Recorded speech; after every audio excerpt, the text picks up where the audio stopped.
Dios y las drogas. Prepárense.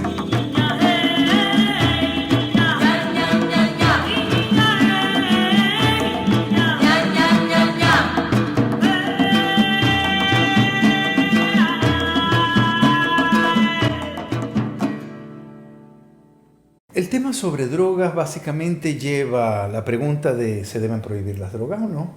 El otro tema clásico es cómo Dios ayuda a superar las adicciones. Y el otro clásico tema es si la Biblia permite el consumo de sustancias sujetas a fiscalización. Pero nosotros vamos a plantear la relación entre Dios y drogas desde una perspectiva bastante diferente.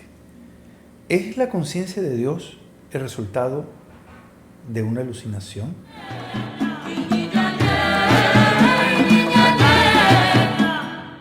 No hay duda de que las revelaciones religiosas en todas partes del mundo son el resultado de observar cosas en la naturaleza. Hay elementos, eventos, circunstancias que motorizan la revelación. O sea, no es que viene simplemente del cielo, viene de algo. Philippe Descola decía, por ejemplo, que el monoteísmo, importante antropólogo francés, decía que el monoteísmo solamente pudo haber sido pensado en el contexto de un desierto. Abraham en el desierto tenía la capacidad de pensar acerca de un solo plan, un solo propósito de todo el universo. Eso tiene sentido, pero y el mismo sentido lo tiene el árbol debajo del cual Buda generó las 5 grandes verdades, o Jesús hablando con Satanás en el desierto. Siempre hay algo que los motoriza a los cabalistas en una cueva, comiendo algarrobos y hierbas y agua. Hay algo que motoriza, ¿Por qué las drogas no? Quizás la revelación más importante de todos los relatos religiosos es la revelación del pueblo de Israel ante Moisés. Es una revelación puramente religiosa, puramente mística, o este misticismo fue impulsado por el consumo de algún psicotrópico. Escuche bien lo que les quiero decir, no se vayan a asustar, ¿ok?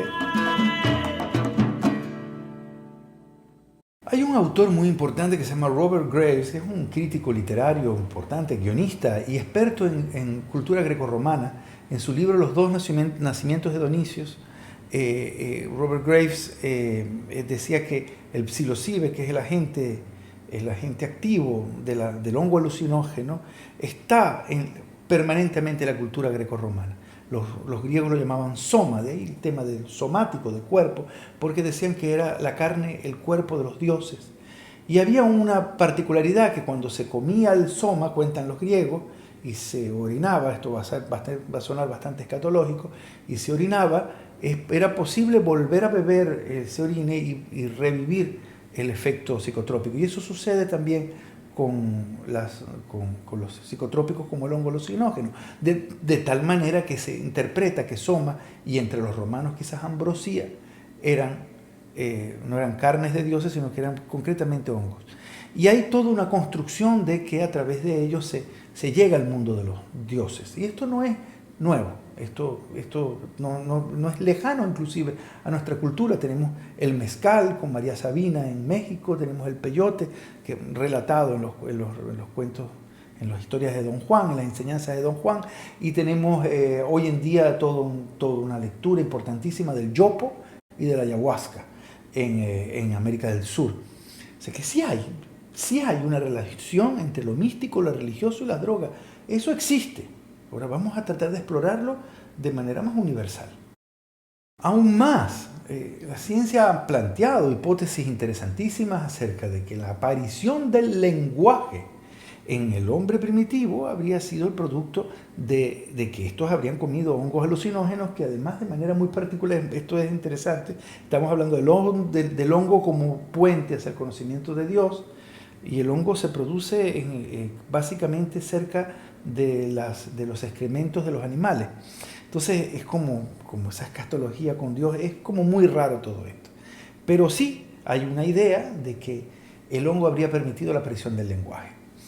¿Por qué? Porque la alucinación del psilocibe, del hongo alucinógeno y de los psicotrópicos en términos generales, genera sinestesia. La palabra sinestesia aquí es muy importante, es decir, como Soda Stereo. Soda Stereo es una sinestesia, es decir, tú puedes tocar un sonido, tú puedes oler un color, tú puedes inclusive sexualizar un color, o sea, las sensaciones se mezclan unas con otras, revelando como un tejido entre las cosas que vivimos, un tejido oculto que pareciera formar parte de una relación mágica.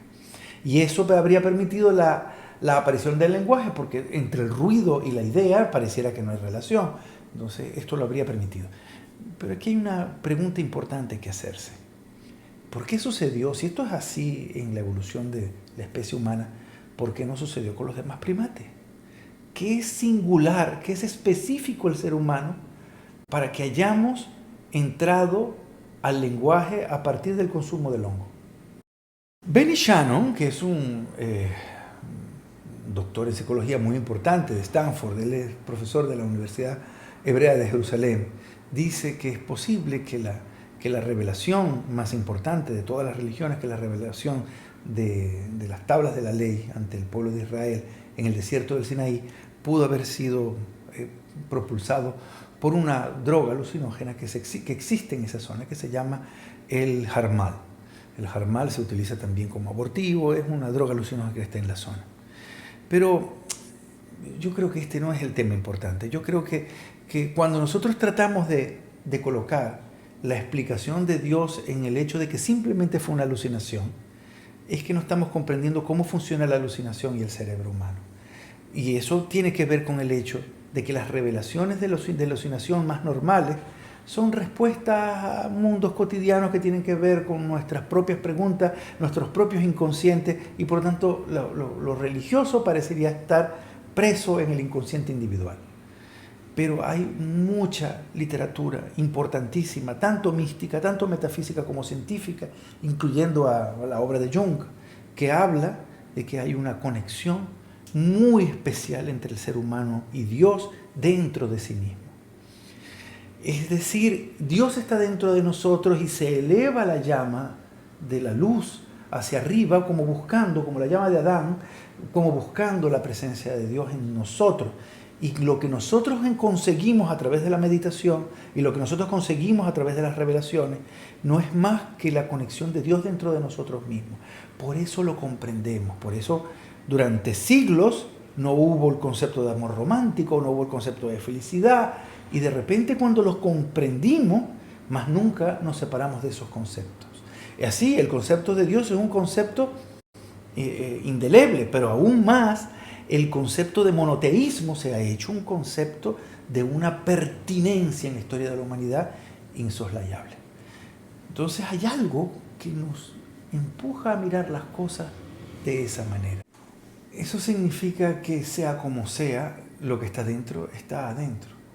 Sea como lo hayamos conseguido, sea observando el desierto o consumiendo algún psicotrópico, que tenga esa capacidad de despertar y de ir más rápidamente hacia la comprensión de las cosas que tenemos interiormente. Esa es una atención superior, sin duda. No es una alucinación cualquiera, no es un efecto de droga. Se trata de una revelación a través de una búsqueda metafísica y mística. Una muy conmovedora dulzura, una elevación hacia la luz, como dice el cabalismo, el Keter, la plenitud, el uno, saber que todo es verdad, pero también saber que existe la verdad del todo, una verdad específica al uno y al todo. Eso está dentro de nosotros, ¿o no?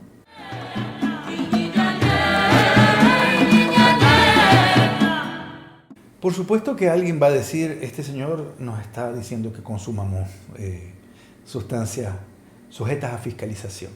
No, para nada, yo soy un asiduo consumidor de una droga llamada café, que me tomo 4 o 5 tazas al día, me encanta el café, y hasta ahí llega toda mi historia. Pero creo que el proceso totalmente legítimo de una persona de encontrarse a sí mismo a través de sustancias psicotrópicas es un proceso delicadísimo, complicadísimo y delicado. No todo el mundo puede hacer eso. En algunos casos se habla de que tienen que tener maestros, que tienen que tener psicólogos, tienen que personas que les lleven de las manos, pero es complicado porque uno puede no encontrar a Dios, sino lo más probable es que te quedes enredado en los laberintos de las ilusiones que te produce esta sensación aguda emocional de la verdad, que produce, esa ilusión de verdad que te produce el psicotrópico. Entonces, no es para todos, ni para todos los niveles. Si ustedes quieren un camino de este tipo, yo les recomiendo lo mismo que les hubiera recomendado a Abraham, Moisés, Jesús, Buda.